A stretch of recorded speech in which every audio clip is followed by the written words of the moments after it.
마태복음 8장 14절부터 17절까지. 마태복음 8장 14절부터 17절까지.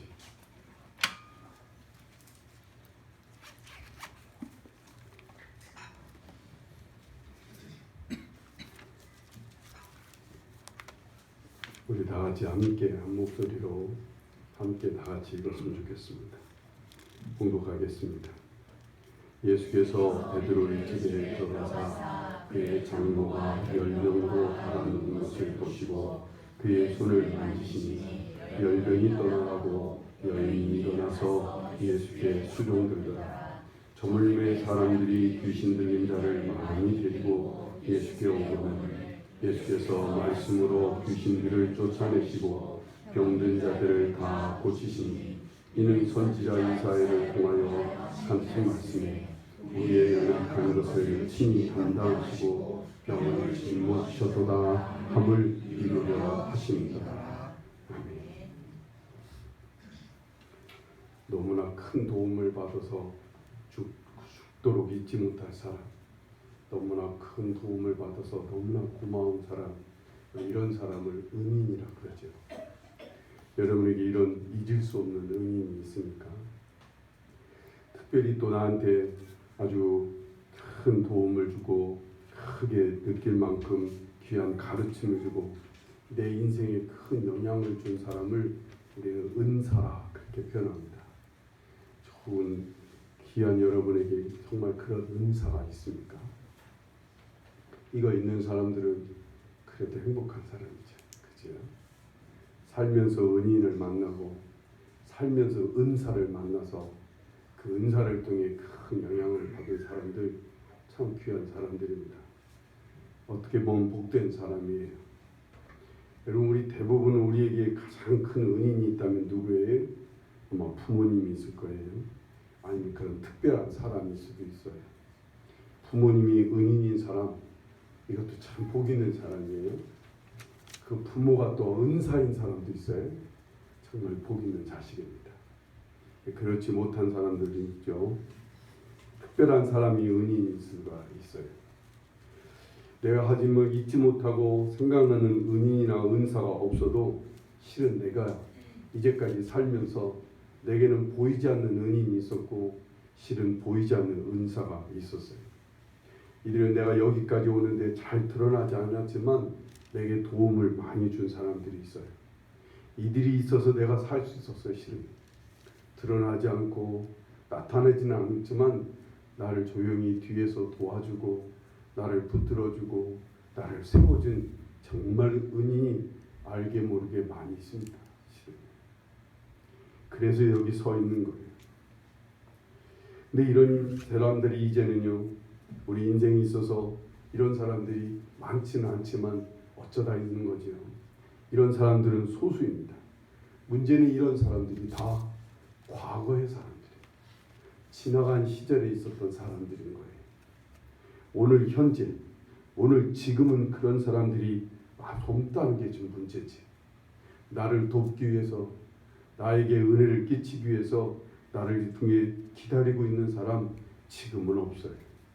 이게 살면 살수록 점점 이런 은인이 이런 은사가 없는 게 이게 문제입니다. 좀처럼 이런 사람을 만나기가 어려워요. 세대가 각박해서 그런지 인생이 원래 그런 건지 예전에는 그런 은인이 있고 그런 은사가 있었지만 살면서 살면 살수록 이런 은인을 만나보기가 참 어렵습니다. 이런 은사를 참 만나기가 어려운 게 오늘 이 세상입니다. 그래서 사는 게 힘들어요. 그래서 사는 게 외롭고요. 그러면서도 한순간도 방심할 수가 없어요. 그래서 인생이 정말 힘들고 어렵고 외로워서 잠시라도 좀 쉬고 싶고 놓고 싶지만 어디 삶이 그렇습니까? 잠시라도 놓을 수가 없는 거예요. 잠시라도 방심할 수가 없어요. 그래도 이런 삶 속에서 비빌 언덕이 있는 사람들 참 그럼 참 괜찮은 거예요.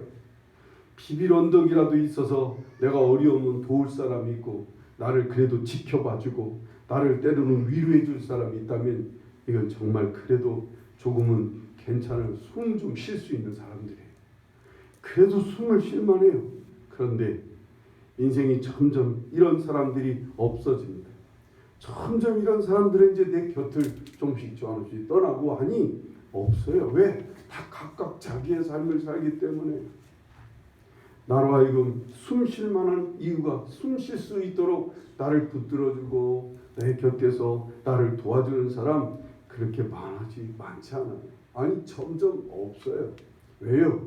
나만큼 그들도 살 여유가 없는 거예요. 어느 가수가 이런 노래 있죠. 내가 만약 외로울 때면 누가 내 손을 잡아주지, 뭐 이런 거 있잖아요. 내가 만약 괴로울 때면 누가 나를 위로해주지. 마지막에 그래서 누구라고 해요? 바로 여러분. 그랬던 가수가 있잖아요. 유명한 윤복희라는 가수가 이런 노래를 불렀습니다. 그런데 이 잡아줄 여러분이 없다는 게 우리 인생들이에요. 이 땅의 모든 현대인들이 이게 안타까운 거예요. 정말 내가 괴로울 때 나의 손을 잡아줄 사람 말이에요. 내가 외로울 때 나의 손을 잡아주고 나를 위로해 줄 사람이 없어요. 이게 우리 현대인들, 이게 모든 인생들인 거예요. 이런 우리를 너무나 잘 아시는 분이 주님이셔요. 이런 우리의 처지를 너무나 잘 이해해 주시는 분이 우리 주님이시고, 그래서 주님은 오셨어요. 예수님은 이 땅에 오셔서 그래서 사람들에게 문을 막 두드리시는 거예요. 볼지어다, 요한계시록 3장 20절에 볼지어다 내가 문 밖에 서서 두드리니 누구든지 내 음성을 듣고 문을 열면 내가 그에게로 들어가 그로 더불어 먹고 그는 나로 더불어 먹으리라. 주님은 계속 문을 두드리셔요. 그러면서 손을 내미셔요. 주님께서 이 땅에서 오셔서 하신 일이 바로 이거예요. 사람들을 찾아다니시면서 문을 두드리시는 거예요. 문을 두드리시는 거예요. 사람들이 당신에게 찾아오실 때마다 주님은 그들의 문을 막 두드리셔서 그들을 도우시려고 하시는 거예요. 오늘 말씀 14절 말씀을 보셔요. 예수께서 베드로의 집에 들어가서 그의 장모가 열병으로 앓아누운 것을 보시고 라고 말합니다. 이 열병을 앓아누웠지만 이 병은 어떤 병이든지 다 혼자 알아야 돼요. 누구도 같이 알아줄 수 있는 병이 없어요. 일단 내가 병이 들면 이건 혼자 알아야 돼요. 특별히 이 열병이라는 것은 겉으로는 드러나지 않는 그냥 이런 병은 사람들이 별로 알아주지 않아요. 사람들이 별로 관심을 가져주지 않아요. 어쩌면 이 장모도, 베드로의 장모도 그냥 아무도 알아주지 않은 속에 그냥 어두운 집안의 방 안에서 아마 누워서 끙끙 앓고 있었을 거예요. 이런 베드로의 장모에게 어쩌면 주님은 미리 아시는 것 같이 베드로의 집에 찾아가시고 누가 말하지 않았는데도 베드로의 장모가 열병으로 앓아 누워 있는 것을 보시고 그를 찾아가셨다는 거예요. 15절을 보세요. 그의 손을 만지시니 열병이 떠나가고 여인이 일어나서 예수께 수종 들더라 하고 말씀합니다. 16절을 보세요. 저물매 사람들이 귀신 들린 자를 많이 데리고 예수께 오거늘 예수께서 말씀으로 귀신들을 쫓아내시고 병든 자들을 다 고치시니 라고 말합니다. 이런 주님의 모습을 누가 봤어요? 옆에 있는 마태라고 하는 제자가 보는 거예요. 3년 동안 따라다니면서 이 마태복음을 쓴 이 마태라는 제자, 실은 레위라는 이름을 가졌죠. 이 마태라는 제자가 예수님을 옆에서 가만히 살펴보다가 하나님의 말씀 하나가 떠올랐어요. 그게 바로 오늘 17절 말씀이에요. 다 같이 보세요. 이는 선지자 이사야를 통하여 하신 말씀에 우리의 연약한 것을 친히 담당하시고 병을 짊어지셨도다 함을 이루려 하심이더라 라는 말씀이 생각나는 거예요. 이 말씀이 무슨 말씀이냐면 이사야 53장 4절에 있는 말씀이에요. 그는 실로 우리의 질고를 지고 우리의 슬픔을 당하였거늘 라는 말씀이 생각나는데 마태는 이 말씀을 이렇게 받아들였어요. 우리의 연약함을 친히 담당하시고 병을 짊어지셨더라는 말씀이 이루어지는 것을 보게 되는 거예요. 예수님의 모습을 보니까 이사야 53장 4절의 말씀이 그대로 우리의 삶 속에서 눈앞에서 이루어지는 것을 보는 거예요. 그냥 예수님께서 당신의 능력으로 병을 낫게 하시고 귀신을 쫓아내시고 각종 병든자를 치료하셨으면 그냥 그것이 신기하고 놀라웠을 뿐일 거예요. 그런데 예수님에게 뭔가 다른 게 있었어요. 이 마태의 눈에 볼 때는 예수님에게 뭔가 또 다른 모습이 있었어요. 그 모습을 그냥 그대로, 이 모습을 뭐라고 표현했느냐면 그는 우리의 연약함을 친히 담당하시고 병을 짊어지셨다라는 말씀이 그대로 이루어지는 것을 보는 거예요. 아, 주님의 모습은 그냥 병을 고치시는 것만 아니야. 그냥 의사가 병을 고치듯이 그냥 어려운 사람들을 낫게 해주시는 것처럼 귀신은 그냥 당신이 쫓아내시는 능력을 행하시는 분이 아니라 옆에서 보니까 그는 우리의 연약함을 담당하시는 분이었어요. 그는 우리의 병을 짊어지시는 그 말씀이 자기 눈앞에서 이루어지는 거예요.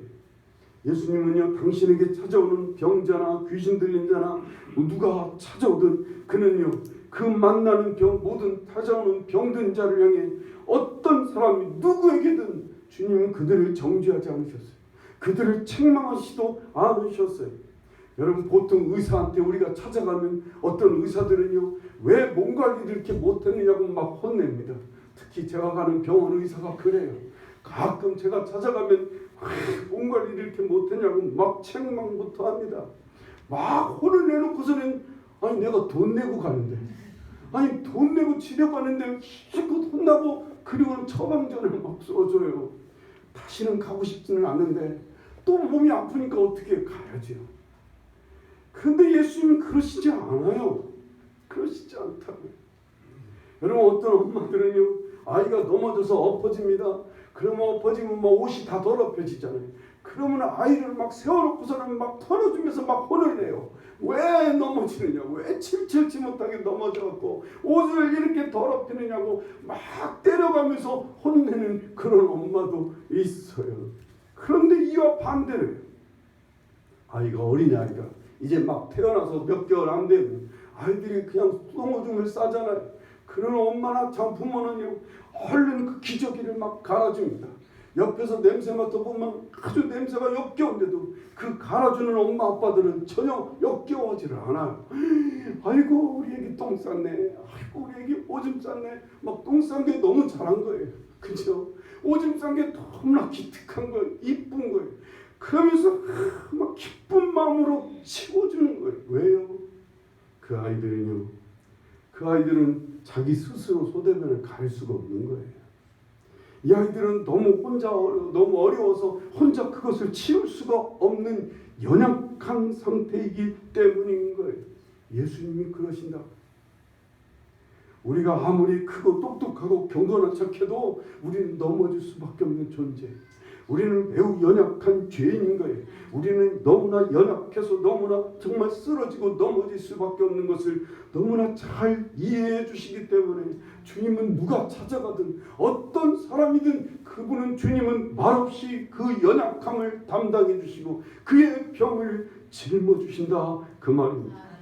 우린 다 연약함이 한두 가지씩은 다 있어요. 성격이 연약한 사람도 있고, 몸이 연약한 사람이 있고, 삶의 가족관계에서 연약함이 있고, 그 속에 상처로 인해서 연약한 사람이 있고, 외모 때문에 연약한 사람이 있고, 여러 가지 연약한 것들이 우리는 한두 가지가 아니에요. 모든 인간이 가지고 있는 근본적인 연약함은 뭐예요? 죄성을 가지고 있어요. 우리는 죄를 지을 수밖에 없는 존재들이에요. 똥오줌 못 가리는 어린아이를 대하듯이 우리가 넘어지고 실수하고 죄를 짓는 너무나 연약한 자임을 주님은 아시기에 친히 아무것도 따지지 않으셔요. 아무것도 책망하지 않으셔요. 누구든 주님은 정죄하시지 않아요. 그냥 조용히 그의 연약함을 담당해 주시는 거예요. 그의 병을 짊어져 주신다, 그 말입니다. 그게 예수님에게 다른 부분이었어요. 그게 마태가 본 예수님이었어요. 너는 너의 죄값을 감당 못해. 너의 죄성을 네가 감당할 수 있어? 너는 없어. 그러니 내가 십자가의 죽음으로 너의 이 모든 너의 죄성을 죽게 하려 내가 대신 죽었지만 너의 죄값을 너는 혼자 치를 수가 없어. 그러니 내가 그 죄값을 대신 치러주마. 그래서 예수님이 십자가에 말없이 그냥 달려 돌아가시는 거예요. 우리가 예수님 보고 죄값을 치러달라고 요구한 적이 없어요. 우리가 예수님 보고 우리의 죄성을 죽여달라고 요구한 적이 없어요. 그런데 주님은 말없이 우리가 감당할 수 없는 죄성이니까, 우리가 감당할 수 있는 죄값이니까 주님은 그냥 말없이 그걸 짊어지고 가시는 거예요. 로마서 8장 33절에 누가 능히 하나님께서 택하신 자들을 그의 고발하며 의롭다 하시는 이는 하나님이시니 누가 정죄하리요. 죽으실 뿐 아니라 다시 살아나는 이는 그리스도 예수시니 그는 하나님 우편에 계신 자요 우리를 위하여 간구하시니라 하십니다. 주님께서는 오히려 나의 연약함을 꾸짖고 손가락질하고 정죄하는 자들을 향해서 대신 주님은 그들의 정죄를 받아주시는 거예요. 대신 그들의 정죄를 받고 죽임을 당하시고 그리고 대신 우리를 위해서 조용히 우리를 위해 죽기까지 하시고 우리의 죄값을 치러주시며 조용히 우리를 붙들어 주신다 그 말입니다. 예수님은 그렇게 우리의 연약함을 담당하십니다. 두 번째로 보면요, 주님께서는요 우리의 연약함을 담당하시고 우리의 병을 짊어져 주시면서도 아무 대가를 요구하시지 않는 거예요. 당시에 수많은 병자들이, 귀신 들린 자들, 많은 죄인들, 창녀, 세리들이 예수님께 오는데 예수님은 누구에게도 대가를 요구하지 않습니다. 그들을 용서해주는 대가, 그들을 치료해주는 대가, 그들의 귀신을 쫓아주는 대가, 그 어떤 것도 예수님은 요구하시지 않아요.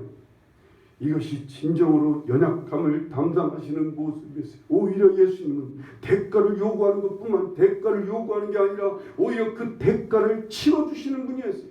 우리의 죄값을 치러주시고 우리의 연약함으로 우리의 병으로 생긴 여러 가지의 대가를 주님께서 치루어 주셔요. 어떻게 해요? 함께 해주심으로요. 함께 해주시고 짐을 져주심으로 우리의 대가를 치루어 주셔요. 우리의 실수와 허물과 죄악으로 생긴 여러 가지 열매들이 있어요. 상처와 아픔들, 슬픔들이 있어요. 주님께서는 그것까지도 함께 져주시는 거예요. 그것도요. 잠깐만 져주시는 게 아니에요. 끝까지요. 항상요. 놓지도 버리지도 아니하시고 주님은 함께 하신다 그 말입니다. 여러분, 장애를 가진 자식을 둔 부모들이 소원이 뭐예요? 내 자식보다 하루만 더 사는 거예요. 내 이 자녀 돌볼 사람이 없는 거예요. 자녀를 그렇게까지 끝까지 돌봐줄 사람이 이 사회에 누가 있겠어요? 그러니까 부모가 바라는 것은 이 자식보다는 하루만 더 살다가 죽는 거예요. 이 자녀가 내 안에서 돌봄 속에 있다가 내가 이 자녀의 부족한 것, 이 장애를 입은 내 자식을 위해 끝까지 짐을 지다가 하루만 더 살다가 죽는 게 부모의 소원인 것처럼 우리 주님의 마음이 그러시다고요. 우리 주님은 항상 누구도 져줄 수가 없으니까, 누구도 우리의 연약함을 담당해 줄 사람이 없으니까, 누구도 우리의 죄의 짐을, 우리의 병을 짊어질 사람이 없으니까 주님은 우리를 위해 끝까지 책임져 주시고 져주신다는 거예요. 이사야서 시편 68편 19절에 날마다 우리의 짐을 져주시는 주 곧 우리의 구원이신 하나님을 찬송하리로다 말씀합니다. 하나님은 우리의 짐을 날마다 져주신다는 거예요. 마태복음 28장에는 볼지어다 내가 세상 끝날까지 너희와 항상 함께 하리라 말씀합니다. 세상의 끝날까지 항상 함께 하시겠다는 거예요. 이사야 49장 15절에 보면 여인이 어찌 그 젖 먹는 자식을 잊겠으며 자기 태에서 난 아들을 긍휼히 여기지 않겠느냐. 그들이 혹시 잊을지라도 나는 너희를 잊지 아니할 것이라 말씀합니다. 아멘. 자기 자식을 잊는 여인이 어디 있겠어요? 실은 그래도 자기 자식을 버리는 사람도 간혹 있어요. 그런데 주님은 절대로 우리를 잊지 않으시겠다는 거예요. 세상의 끝날까지 주님은 우리와 함께 하시며 우리의 짐을 져주시고 우리의 연약함을 담당해 주시는 거예요. 연약한 것은 개선이 안 돼요. 우리 그렇게 태어났으니까. 세상에 우리가 태어날 때마다 연약한 거 한두 가지씩 다 안고 태어나게 돼 있어요. 그건 누가 담당해 줘야 돼. 그건 누가 져줘야 돼. 근데 그걸 누가 져줘요? 부모가 져줄 수 없잖아요. 부모는 자식보다 먼저 떠나는 거. 내 주위 사람 끝까지 변치 않고 내 짐을, 내 연약함을 담당해 줄 사람 없어요. 그런데 주님만은 그렇게 하시겠다. 주님은 우리가 잘못해서, 우리가 부족하고, 우리가 연약해서, 우리가 생기는 그 무거운 짐, 그 아픔을 주님은 책망하시지도 않고 따지지도 않고 대가를 요구하지도 않고 친히 담당해 주시고 친히 짊어주시는 분인 거예요. 그것도 끝까지, 그것도 절대로 잊지 아니하시고 놓지 아니하시고 함께 하신다, 그 말입니다. 예전에 목사님들 몇 명이서 식당에서 식사를 맛있게 막 하고, 우리끼리 이제 뭐 목회자들이니까 뭐 목회자 뭐 목사님 하면서 막 얘기를 해요. 우리가 실은 목회자들이 어디 가서 음식 먹을 때 우리 목사라는 얘기 좀 하지 맙시다. 그래서 어쩔 때는 박 선생 뭐 이래, 아니면 곽 뭐 이렇게 얘기합니다. 저한테 꼭 곽이라고 불러요. 곽.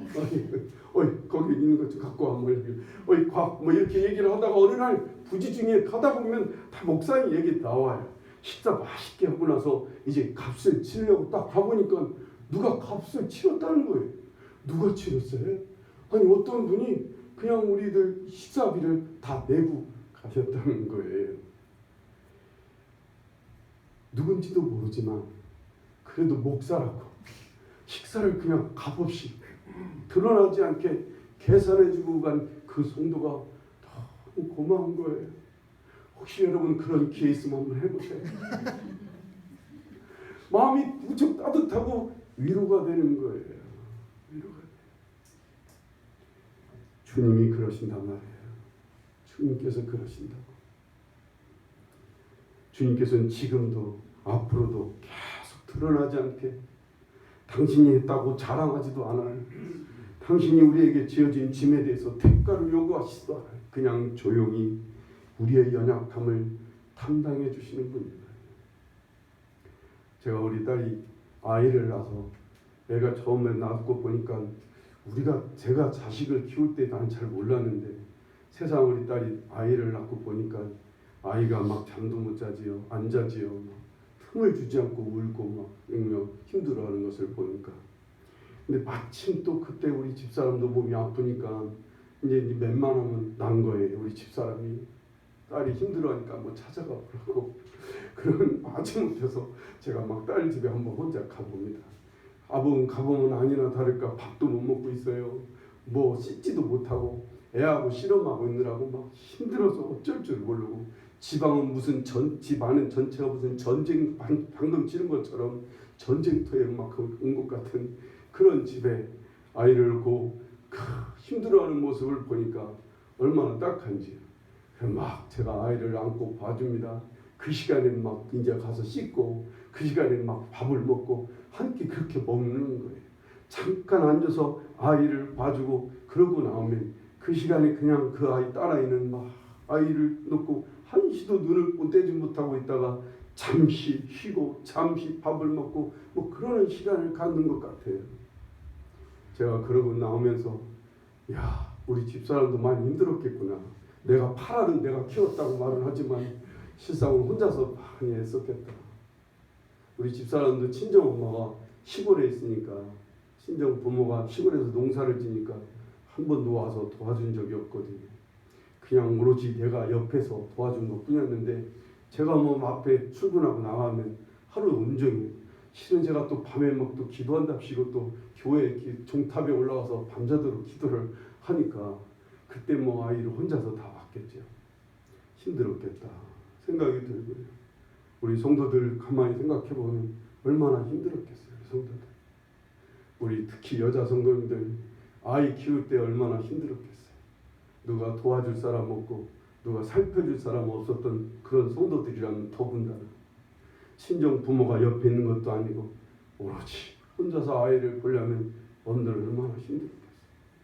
요즘 우리 아이 셋 데리고 오는 우리 애기 엄마 하나 있잖아요. 볼 때마다 너무나 딱한 거예요. 친정어머니는 더 아프시다고 그러고 누구 하나 돌봐줄 사람 없이 막 아이 셋을 책임지는 그런 참 힘들었겠다. 주님께서 그런 우리를 그렇게 힘들고 어려울 때 조용히 누가 조금만 도와줘도 얼마나 큰 힘이 되겠어요. 얼마나 큰 여유가 되겠어요. 주님께서 그렇게 우리의 연약함을 담당해 주셨구나. 그 생각이 많이 듭니다. 제가 한때 아주 몸이 아파서 먹지도 못하고 기운이 없어서 아주 어려움을 겪은 적이 있어요. 그때 너무 몸이 아프고 기운 없고 먹지도 못하고 그러는데 성도들이 막 죽을 사주는 성도님도 있고 그 죽 딱 4일 먹으니까 더 못 먹겠는 거예요. 죽어도 못 먹겠는 거예요. 4일째 먹으니까. 그러고 나니까 뭐 먹어야 되나 생각해 보니까 또 막 누가 망고를 갖다 줘서 망고를 먹으니까 또 입에 받는 거예요. 그래서 망고로 또 며칠 견디고 그러고 살았습니다. 어떤 성도는 그냥 과일을 사주는 성도도 있고 어떤 성도는 막 먹을 것을 또 갖다 주는 성도도 있고 우리 또 장로님 한 분은 또 막 새벽기도 차운행을 다 해주시고 그렇게 막 여러모로 도와주는 손길 제 연약함을 담당해줘서 얼마나 고마운지 몰라요. 그런데 주님께서도 친히 저의 연약함을 담당하시기 위해 말씀을 준비하려면 이렇게 시간이 걸리잖아요. 말씀을 받는 시간이 좀 기다리는 시간이 조금 시간이 걸려요. 그런데 제 연약함을 아시고 아주 즉각 말씀해 주셔서 얼마나 편하게 말씀을 준비했는지 몰라요. 힘은 없었지만 그래도 말씀을 준비하는 시간을 아주 빠르게 정말 쉽게 말씀을 준비하도록 주님께서 말씀을 열어주시기도 하고 주님께서 저의 오고 가는 길을 지켜주시기도 하시고 제가 치료가 잘 될 수 있도록 주님께서 저를 붙들어 주셔서 자 제가 치료받고 일어날 수가 있었어요. 여러분 주님께서 이렇게 나를 붙들어 주시는구나 라는 것을 보면 참 사는 맛이 나요. 인생이 참 힘이 되고 따뜻해집니다. 내 이 연약함을 담당해주는 사람이 하나만 있어도 인생이 그렇게 외롭지 않아요. 그런데 그것을 주님께서 담당해 주시려고 하시는 거예요. 삶이 여러분 아직도 외롭고 힘드십니까? 삶이 아직도 어렵고 괴로우십니까? 그렇다면 예수 그리스도를 믿으시기 바라요. 예수를 믿고 있는데 뭘 더 믿으라는 얘기예요. 그 믿음이 아니라 그 예수님을 찾으라 그 말이에요. 그 예수님을 부르는 거예요. 언제나 기다리고 계시는 분이에요. 언제나 문을 두드리며 열어만 주면 내가 너의 짐을 져주고 싶은데 문만 열어주면 내가 너의 연약함을 담당해주고 싶으셔서 지금도 문을 두드리며 기다리고 계시는 거예요. 힘들구나. 주님께서 조용히 우리의 연약한 부분을 아시고 그저 짐을 져주실 거예요. 우리가 주님을 부르고 주님께 문만 열어드리면 주님은 아이고 얼마나 어려웠냐. 주님이 그냥 말없이 그저 책망할 것도 없어요. 내가 막 저질러는 속된 말로 내가 싼똥 내가 치우라는 말을 많이 하잖아요. 내가 막 저지르는 것들 내가 막 수습하지 못해서 괴로워하고 아파하는 것들 주님 따지지 않으세요. 그냥 말없이 져주세요. 말없이 담당해 주시는 거예요.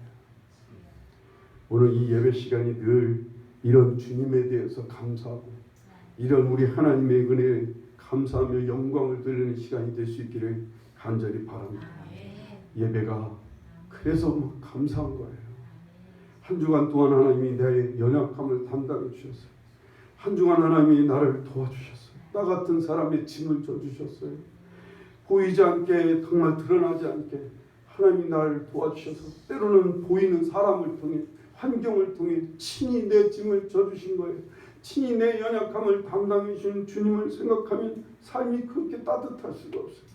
삶이 가볍고 힘들지 않아요. 그렇게 인생이 외롭고 고통스럽지 않아요. 그 주님이 내 짐을 져주신다는 것이 보이면 내 연약함을 담당하시는 주님이 보이면 눈에 띄게만 되면 우리 인생 그렇게 힘들지 않아요.